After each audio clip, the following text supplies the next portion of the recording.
I want to talk to you about some S corporation mistakes that could actually hurt your business. In other words, those mistakes could make the IRS revoke your status. So here's the overview I want you to pay attention to. You likely chose S corporation status or are maybe considering making an S election because it really represents the best of both corporate and partnership worlds for you, right? In other words, this structure, the S corporation structure, combines the liability protection of, let's say, a corporation with many of the tax benefits of a partnership. I get that. But the thing is that these benefits come at a price, and maintaining a status, that the S status, requires some due diligence. So let me give you first a basic checklist for S corporations. Okay, to qualify as an S corporation, a corporation must meet all of the following criteria, and I mean all of them. First of all, you need to file Form 2553, election by a small business corporation with the IRS. You need to be a domestic, in other words, U.S. corporation. You must have no more than 100 shareholders. Certain family members are treated as a single shareholder for those purposes. You must have only allowable shareholders. You must have one class of stock. Generally, that means that all stock confers identical rights to distributions and liquidations proceeds. Differences in voting rights are permissible. You must not be an ineligible corporation, such as an insurance company, a domestic international sales corporation, or a certain type of financial institution. So basically, this checklist that I just gave you highlights the main disadvantages of an S election. So you also have things like limitation on the number and types of shareholders, and also you have some kind of prohibition of complex capital structures. So the thing here is that who can be a shareholder? Well, I just gave you, you need to have, so partnerships, corporations, and non-resident aliens are not allowed to own shares of an S corporation. Individuals and estates are allowed. A domestic trust is an allowed shareholder if it's any of the following. So you have a grantor trust, a testamentary trust, a voting trust, a qualified subchapter S trust, and you have an elected small business trust. Boss, welcome back to the show. It's really a pleasure to have you here. Make yourself comfortable. You are going to enjoy today's conversation.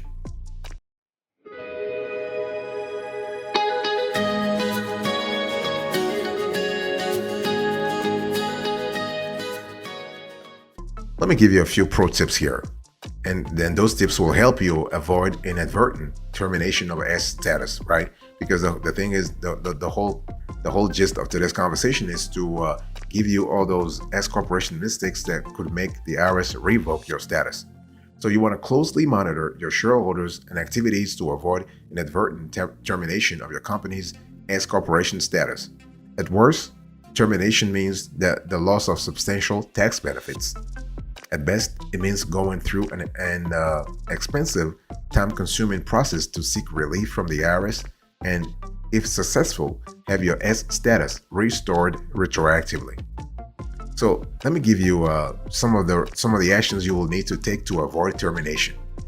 You need to watch the number and type of shareholders, scrutinize the terms of any trust that holds shares, and ensure that any required elections are filed timely. You need to draft buy-sell agreements that prevents transfers to ineligible shareholders. If shares are transferred to an ESBT, elected small business trust, make sure that all PCBs are eligible shareholders or non-resident aliens. If shares are held by a grantor or testamentary trusts, you want to track the 2-year eligibility period and make sure trust convert into a QST or ESBT or transfer their shares to an eligible shareholder before the period expires. So QSST, that's qualified subchapter S trust. And it's very important and I want to insist on that, do not take any actions that may be deemed to create a second class of stock, such as making a disproportionate distribution set. Okay. And the bottom line here is what you want to seek guidance. So basically, choice of entity is a decision with implications throughout the life cycle of your business. So whether you are concerned about maintaining your S corporation status or are considering a switch, it's also important to always reach out to somebody who has expertise in this field. It can be a lawyer, it can be a financial advisor, and so on and so forth. Also, I want to quickly remind you of today's topic. We are having a conversation about S corporation mistakes that make the IRS revoke your status.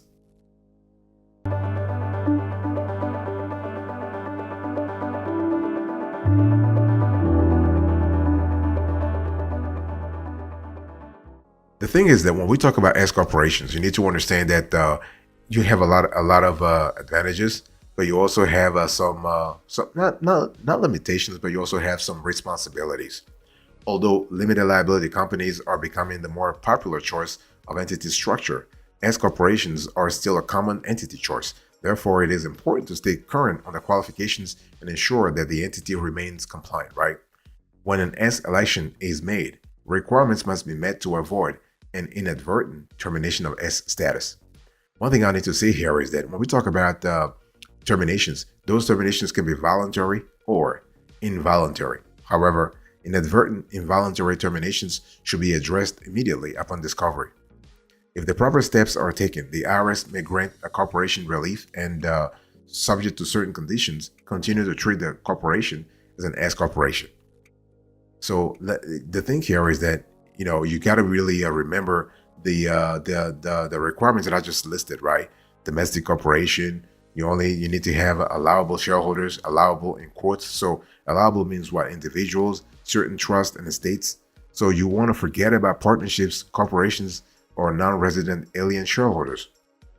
And you want to make sure you only have one class of stock, and do not be an ineligible corporation like a bank, an insurance company, some other financial institutions, and so on and so forth. So when we talk about involuntary terminating events, what are we talking about here? An S corporation election may be terminated involuntarily if the entity ceases to qualify as a small business corporation or its passive income exceeds the passive income limitation.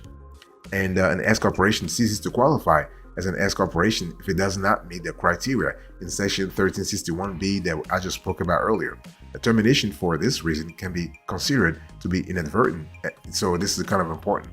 And also, so when you have this scenario, if an S corporation does inadvertently terminate the S corporation status, the IRS may grant relief. The corporation must be able to demonstrate that the termination was inadvertent. The IRS may provide relief to corporations via waiver and potentially restore S status retroactively if the following are present. The corporation previously made a valid S election and that election terminated. The subchapter S election qualification loss was triggered by an inadvertent act. The IRS determines that the termination was inadvertent. Steps are taken within a reasonable period of time to correct the condition that rendered the corporation ineligible to be an S corporation, and the corporation and persons who were shareholders during the period of the termination agreed to make any adjustments the IRS requires that are consistent with the treatment of the corporation as an S corporation.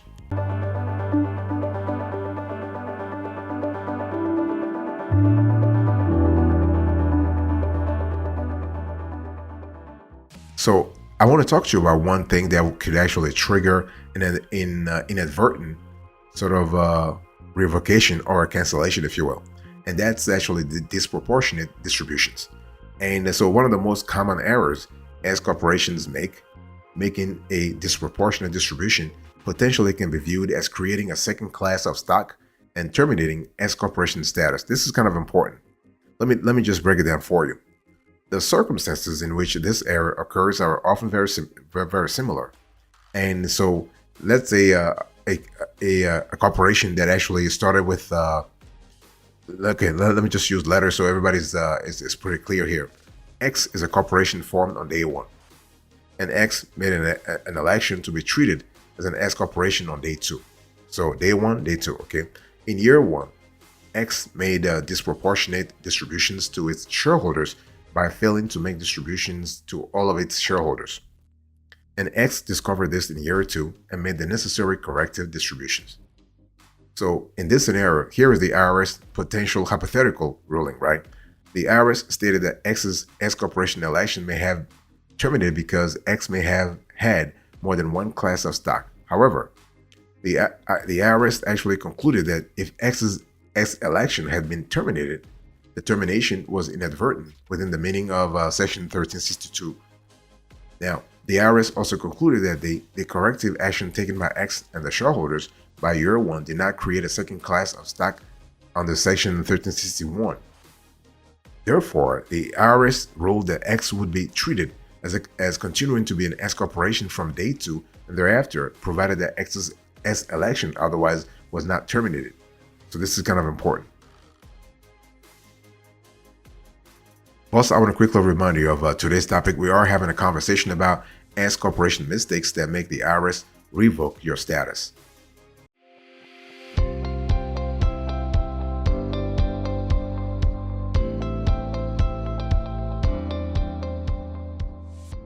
Now, one thing I want to talk about here is that when we talk about S corporation and the mistakes that a lot of entrepreneurs make, it's really important to understand that S corporation has many advantages, primarily avoiding two-stage tax on income, right? Basically avoiding double taxation.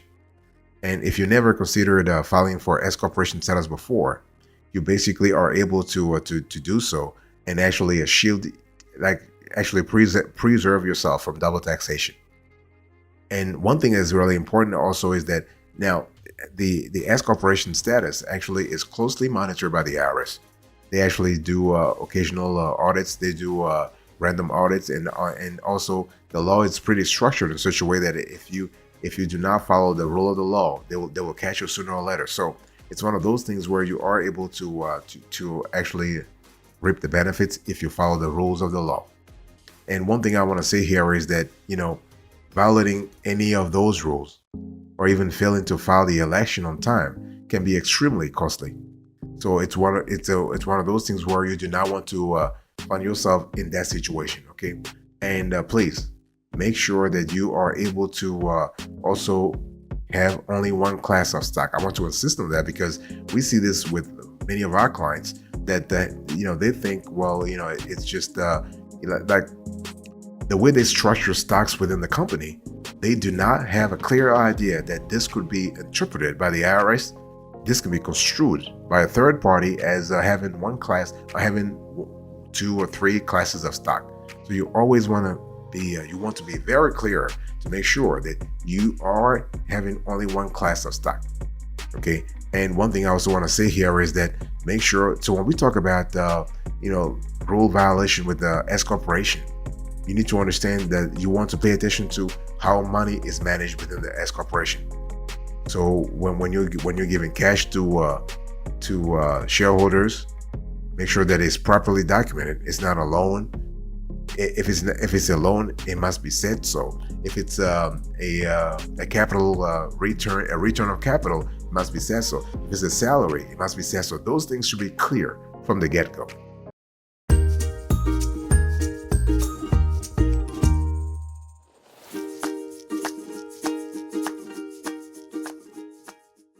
I want to talk to you about something called advanced S corporation destruction. And it's really important to really understand that when you have an S corporation, there are certain scenarios that could actually trigger destruction. Okay. In general, estates and 6 types of trust are eligible as S corporation shareholders, with the most common being grantor trust, including a former grantor trust for 2 years post-death. Electing small business trust, I spoke about that earlier, ESBTs. You also have QSST, so qualified subchapter S trust, and testamentary trust for 2 years after funding, right? And you need to understand that in practice, things can be a little complicated because, it's one of those things where you have to keep paperwork. You have to also talk to several key holders, several stakeholders to make sure that everybody's is on the same page. One thing that could really trigger advanced S corporation destruction, for instance, is that if a trust is owned by more than one individual.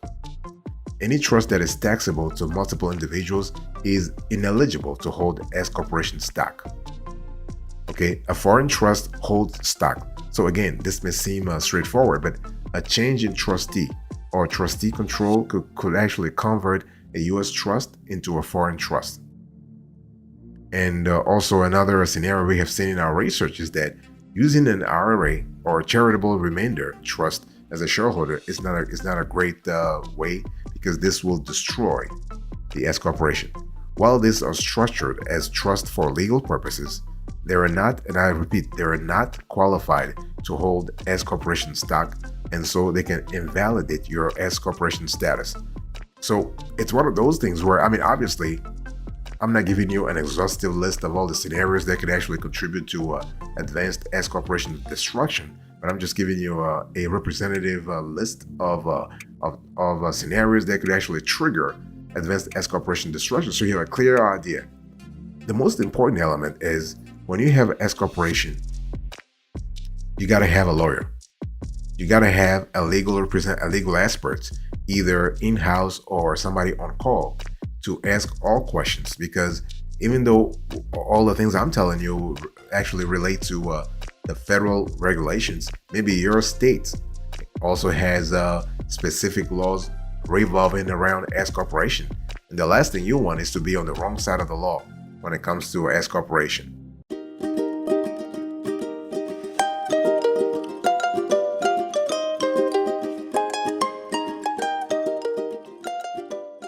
I want to continue talking about certain scenarios that actually could destroy your S Corporation.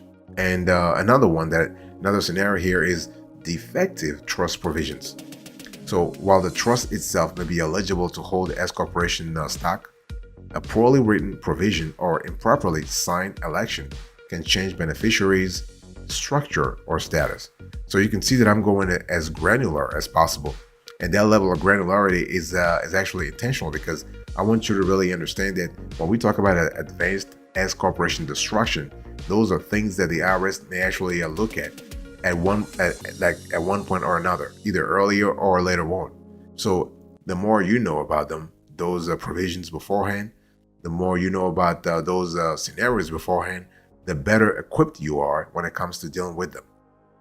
Another scenario that would be really important for you to have is failure to make timely elections. This is by far, in our view, the most common way to invalidate or destroy an S Corporation election, and it's not just about the March deadline. Failure to elect a trust as an eligible shareholder, for instance, failure to hold a separate election upon termination of granted trust status, for instance, and a whole host of other issues can ruin an S Corporation election. This goes back to what I said earlier, right? So it's one of those things where you want to have a legal representative on call or in-house to ask all questions as your operations actually evolve, because an S Corporation is something dynamic. You can actually create it today, but it requires a lot of maintenance. And the bottom line here is that it might be cheaper for you to have somebody on call, a lawyer on call, to actually answer all questions than to actually have to go through the very long and convoluted process with the IRS to actually seek relief after a revocation. And it's one of those things where you do not want to risk your status privileges, because the alternative will be too costly for you.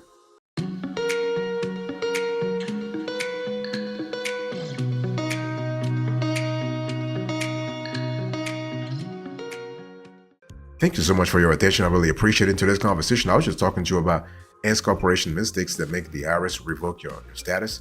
So I give you all those scenarios that could actually jeopardize your S Corporation status. I hope you found the content valuable. I'll see you next time, but until then, remember, stay marvelous.